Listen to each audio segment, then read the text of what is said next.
Good to see you all. We had, as those of you who've been along with us all day know, a fairly busy and certainly very productive day in Jerusalem and Ramallah since arriving this morning.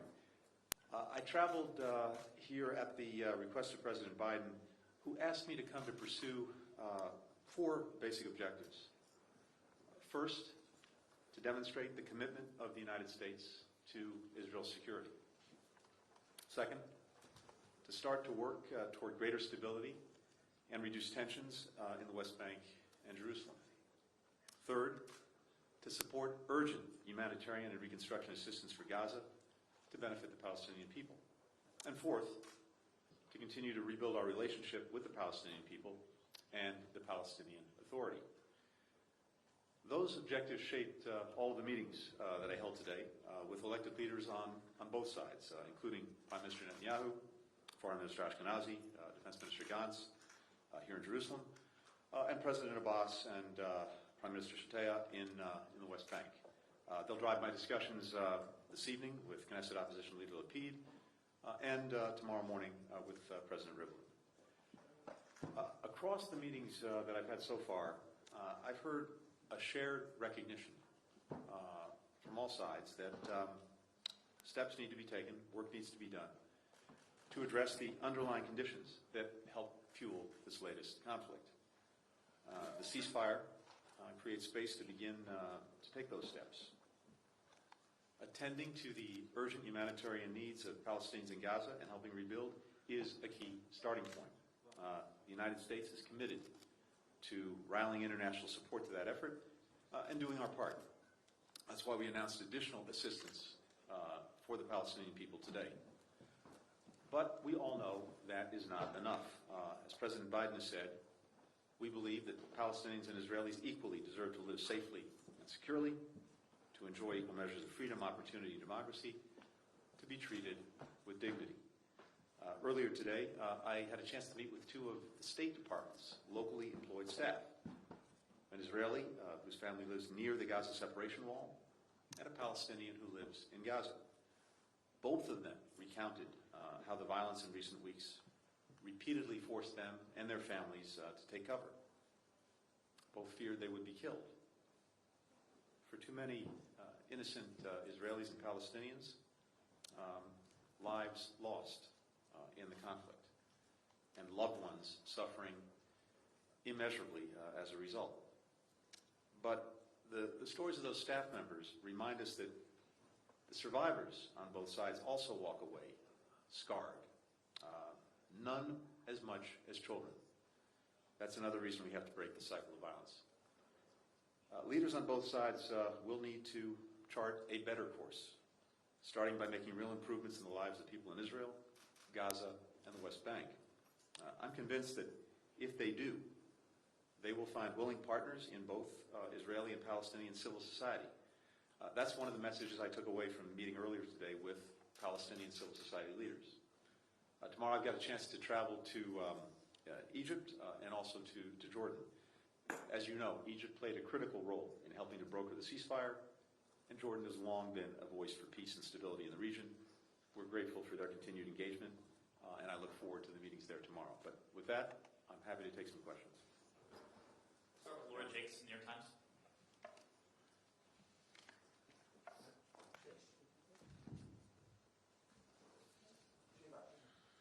Good evening, Secretary Blinken.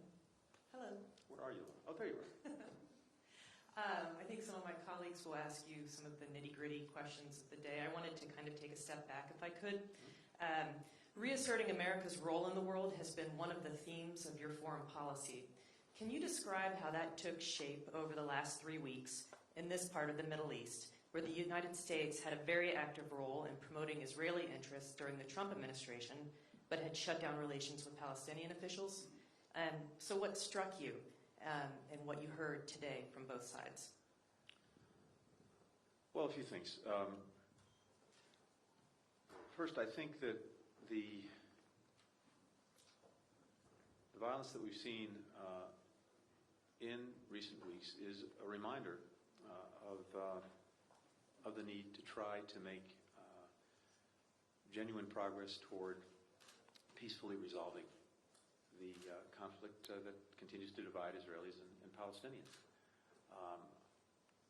In terms of U.S. re-engagement, U.S. leadership, I think what you saw was President Biden leading very determined, very intensive, but also behind-the-scenes diplomacy to do the first thing that needed to be done, which was to end the violence, to get the ceasefire. And with a lot of hard work, with the efforts of others, including the Egyptians, we were able to do that. But that was just the starting point for something that I just described. It's now, I think, incumbent on us to work with our partners here and work with others, as I said, to address the urgent needs in Gaza itself and the people in Gaza, to then try to build something more positive on that, and also to address some of the underlying causes that could, if not addressed, spark another cycle of violence. So I think we found in working on this intensely, quietly but resolutely, that America's words matter, America's actions matter, America's engagement matters. I'm glad that we were able to help make a difference in getting to the ceasefire, and I hope and expect that we can continue to make a difference in moving beyond it and trying to build something more positive. So that's what I take away from at least the last couple of weeks. We'll go to Julie Cohen from Cannes.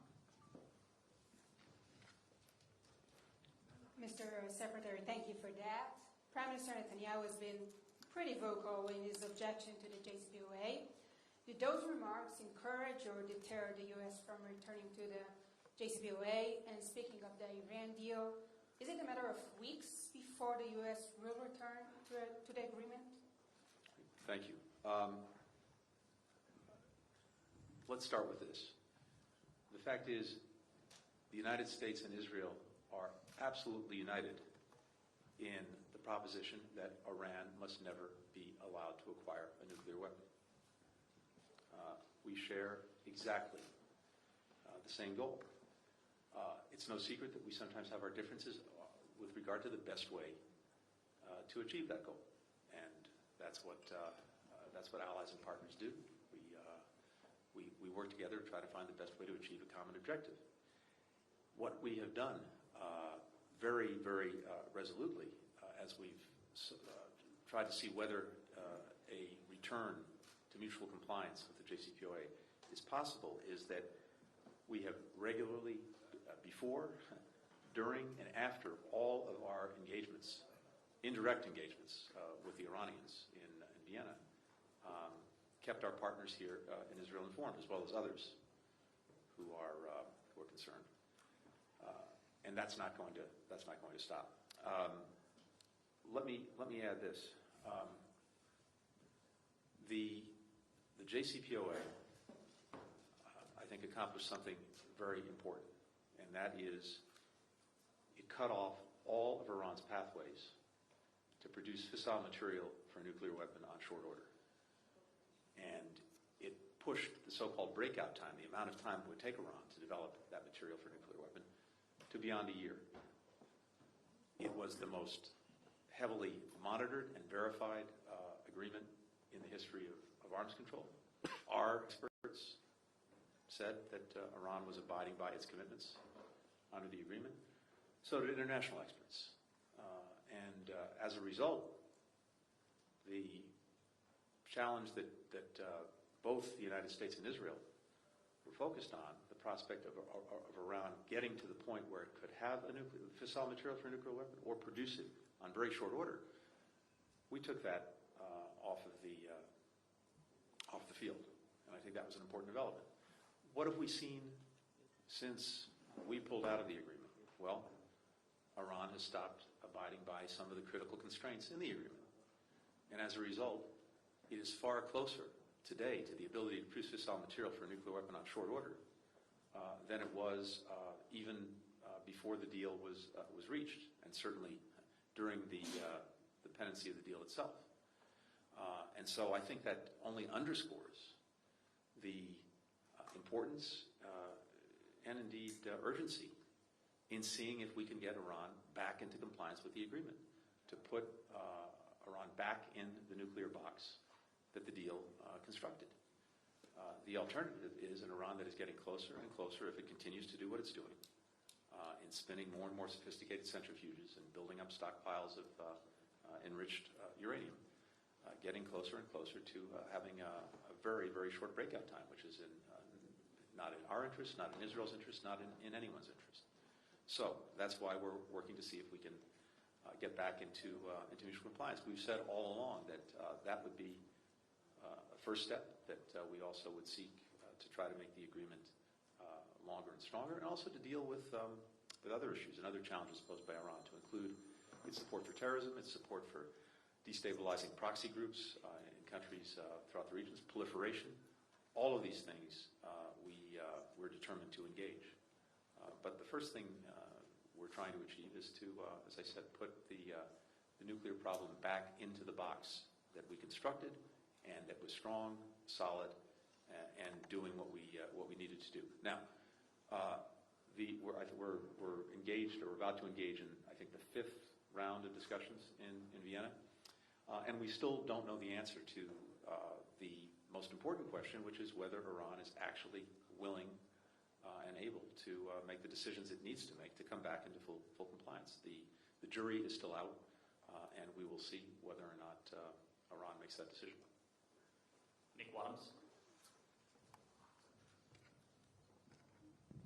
Thanks, Mr. Secretary.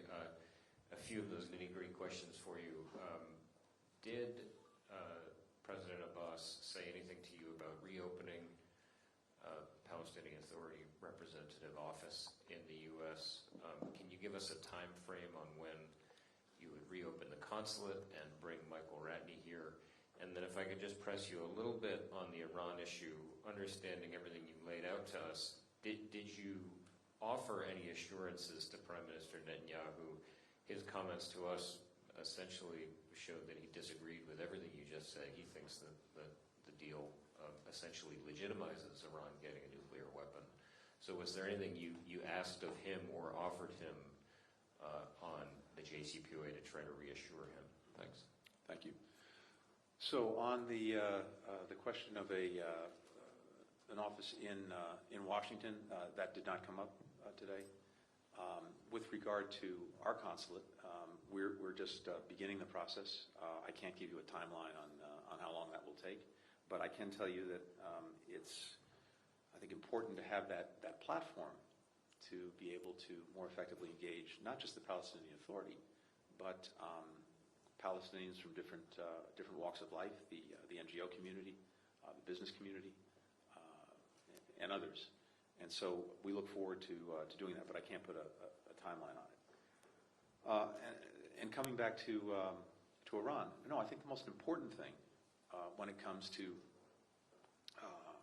this is what we committed to do from day one of this administration. We said all along that if there was an opportunity, we would seek to return to mutual compliance with the JCPOA. But we also said that from day one, we would be keeping our closest allies and closest partners fully and contemporaneously informed of what we were doing and where we were going. And that's what we've done, and that's what we'll continue to do. That is how you keep faith with your partners and allies on something that, of course, is of great consequence to Israel. We understand that. And again, we have the same objective, and let's see where things go in the next few weeks. But I can again tell you that we are fully engaged with our partners here in at least making sure that they're fully informed of what we're doing. We'll turn to Hikmet Yosef from Palsawa.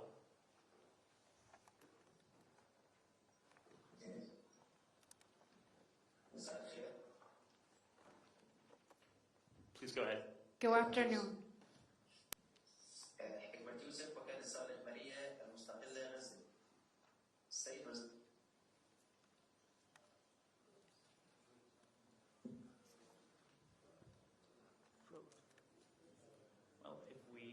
lost the connection. We can turn to our Al Jazeera colleague. لواشنطن للتعامل مع حماس بشكل مباشر أو غير مباشر، وهل سيتم استئناف المفاوضات بين السلطة الفلسطينية وإسرائيل بعد وقف إطلاق النار الأخير؟ شكرا. Okay, so his question was, the U.S. administration said that it's going to do the reconstruction of Gaza through the United Nations. Is this considered an implicit, direct, or indirect recognition of Hamas that is taking over, that is the taken over authority in Gaza? Or is there a plan for Washington to deal with Hamas directly or indirectly? And he's asking also, is the negotiation will be resumed between the PA and Israel after the ceasefire? Thank you. Right. Thank you very much for your question. Look, if we do this right, reconstruction and then and relief for the people of Gaza, far from empowering Hamas, I think has the potential to undermine it. I say that because Hamas thrives, unfortunately, on despair, on misery, on desperation, on a lack of opportunity. In fact, it's a movement that has thrived on a vacuum of opportunity. And what reconstruction and relief need to do is not just answer the immediate needs, and those needs are significant and they're urgent, whether it's water, whether it's sanitation, whether it's electricity, but they need to offer a genuine prospect for opportunity, for progress, for material improvement in people's lives. And our goal is to give the Palestinian people, including those in Gaza, a renewed sense of confidence, of optimism, of real opportunity. And if we succeed, and by the way, it's not just us, it's not just the UN, it's the Palestinian Authority that needs to be fully engaged.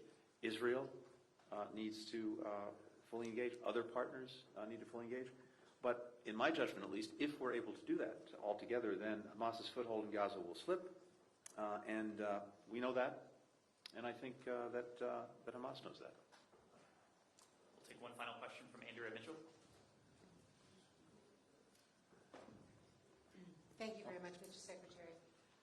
Did you get any commitments from Prime Minister Netanyahu to not evict Palestinians from East Jerusalem neighborhoods and to work with the Palestinian Authority and other Palestinians in order to avoid any spark that could break the ceasefire?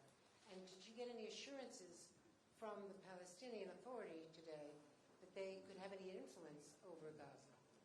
Thank you very much. Thanks, Andrea. So first, let me take a step back for a minute, because we're focused right now on responding to, as I said, the urgent needs that exist in Gaza on a humanitarian basis, the urgent needs for rebuilding and reconstruction, and then looking to see actions on the part of both Israelis and Palestinians that will take down tension and try to remove or minimize some of the potential catalysts for a renewed cycle of violence. And building on that, try to, in very practical and material ways, start to improve people's lives and add a real sense of dignity and hope. If that happens, and that will take some time, that may, I think, produce a better environment in which ultimately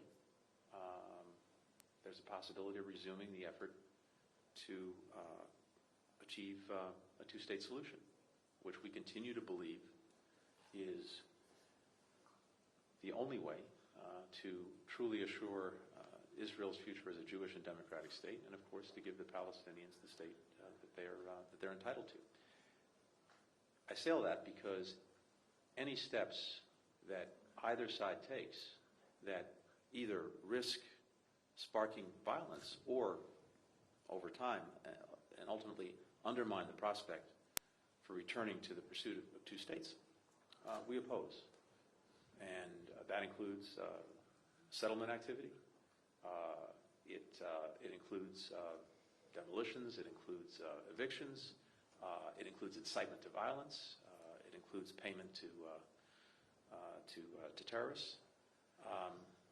All of those things would, I think, on the one hand, potentially be catalysts for renewed tension and potentially violence, and certainly undermine the prospects of achieving two states. And that's something that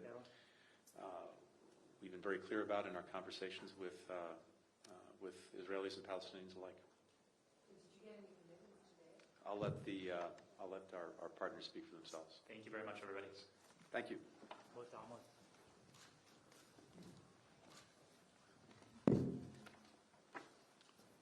See you all later.